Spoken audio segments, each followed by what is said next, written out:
Hey folks, I'm Hudson, and this is Greed Black Border, a Diablo-style action RPG that came out in 2010.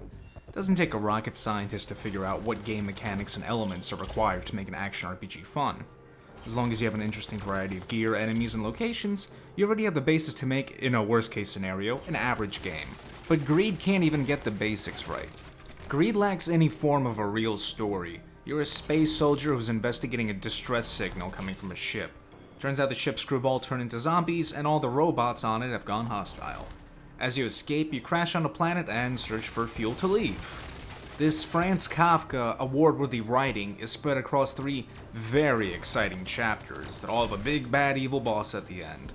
Also, there are very few games that I've played in this genre that have only one NPC in the entire game, and yet, you guessed it, it's a shopkeeper. There are 3 playable classes. There's the close-range Pyro, the medium-range minigun guy, and the long-range plasma rifle-wielding lady. There's no melee combat in the game, and the classes aren't very well balanced. The Pyro literally needs to be tanking melee damage from enemies in order to be in range to attack. When playing Greed, it feels like there is a complete lack of progression. Leveling up feels pointless, as you don't feel like you're getting stronger. When you level up, you get a skill point and 2 stat points. The problem is there are no normal stats, like strength or dexterity. Instead, you get a choice of increasing your health, shields, or energy. As a result, your auto-attack damage is entirely reliant on the damage of your weapon.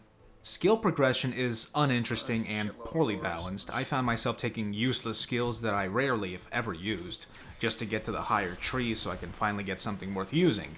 Others, like Decoy, didn't work half the damn time. Oh my god, it's fast. Getting a healing orb seemed pointless as health kits are abundant. I never felt like I was ever doing damage. Enemies are nothing more than annoying bullet sponges that require 40 rounds to go down. Combat is dull as dishwater. Skills lack any sort of feedback, and instead spam the screen with annoying super bright seizure-inducing colors. Guns and armor upgrades are mere reskins, as there's never any different physical model to them. To make matters worse, loot and gear are absolute dog shit in this game. My character class lacked a helmet, so the only loot I could come across was armor and a gun. That's it, just 2 pieces of gear for the entire game. And even then, I rarely came across a good item drop. The chapter boss would drop an amazing upgrade for me, the chapter would then immediately end, and the shopkeeper in the next chapter was already selling a better item than the one I obtained literally 30 seconds ago. I don't think I even found an upgrade when playing through the 2nd and 3rd chapter.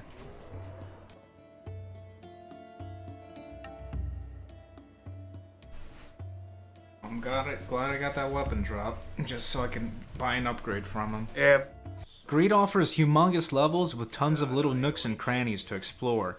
The problem is that most of the content comes off as filler, and exploration is pointless.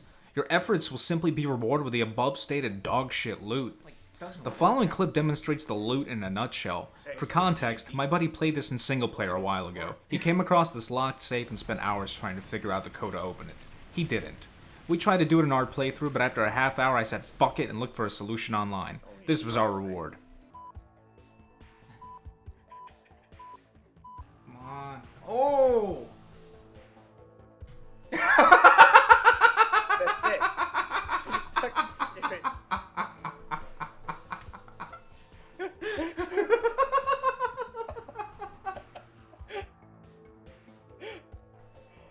Greed is as basic as it gets. There's no elemental damage, no elemental resistance as a result, of course. There's no critical hit chance. Weapons don't even have a range of damage. They do the same with every single hit. Lastly, there's a minimalistic socket system where gems provide flat bonuses to things like move speed, defense, or +1 to certain skills. Greed tried to mix things up by including environmental puzzles throughout the levels. While it was a novel idea, the execution was piss poor. Most of the physical puzzles can be completed through simple brute force. What a bunch of horse shit. Alright, fuck this shit. Something like this, like that. Easy. I admire your puzzle-solving skills. Thank you. While others require reading through dry and boring text to figure out the code to unlock a door. The controls are some of the clunkiest I've ever come across. I don't understand how it is possible to fuck up the controls in a PC exclusive game in a genre where the same control scheme is used for every single game. Imagine you're playing something, a multiplayer game with 500 ping. That's what playing Greed feels like. In single player, everything is clunky, unresponsive, and delayed. Half the time I ended up walking into enemies instead of shooting them. I ended up being forced to hold down the shift key to fire, but for some hysterical reason, the first shot would always go into some random direction that I was not aiming in. Dodging is pointless as it takes a few seconds to register your keystroke, and by that point you've already taken damage. Might as well tank it out to finish the combat faster. However, the real winner of the shit show award has got to be the multiplayer. It took my friend and I 4 fucking hours to get this piece of shit to work. The in-game multiplayer is broken. You can't join or host servers. It's just fucking broken. I found users on the forums saying that they used Hamachi. That too didn't work for us. Then I found a 2-year-old post from one of the developers telling the people that the game was built around Game Ranger, and you need to use this third-party software to play the game online. First of all, why isn't any of this information listed on the store page or any of the game's documentation? Second of all, why in the buttfuck do I have to make an account and download a third-party software to play fucking online multiplayer to begin with? I went to the website, it looked like a piece of shit that was built in GeoCities. Felt like something from fucking 1999. So we opted for a third alternative. Let's just fucking get Tungle. After installing this Dutch piece of spyware bloated horse shit and dealing with the porn ads and Dutch error messages, we finally got this fucker to work, if you can call it that. What resulted was 8 hours of unintentional hilarity. To start things off, joining the game required a secret ritual that we developed. If my friend would host, I'd see the game but would be unable to join. If I were to host, he'd see it but be unable to join. What we had to do was, first, I hosted the game. He would try joining it, he would fail to join, then he would go host his own game. I would try joining it, I would fail to join.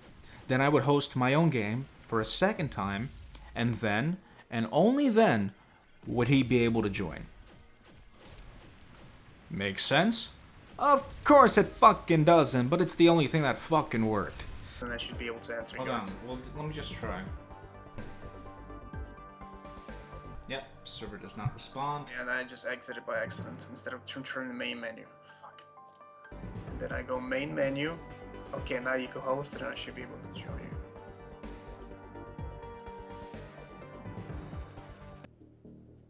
Okay, it's up.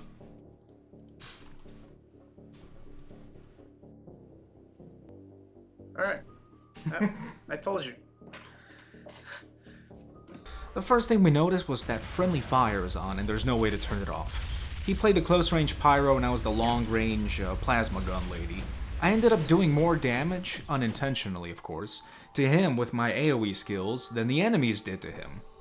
Even in the beginning of the game, I mean the first skill I took was an AoE knockback. The text read that I fire something into the ground and it creates a knockback effect. In reality, it was a melee range skill that I assume is meant for defensive purposes. Unfortunately, it knocked my friend back every single fucking time I used it. There's no penalty for dying. You don't lose gold, you don't lose experience. Characters go in a down state. Click on them to revive. 3 seconds later, they pop back up, full health. You don't even need to be concerned with medkits or healing skills. Boss fights are the best part, without a doubt. As all I had to do was sit in the back, while my friend ran circles around the boss and I auto-attacked it to death. There are a myriad of other bugs, from enemies bugging out to the Pyro's corpse explosion skill getting a prompt to revive. Creed is just a shitty mess.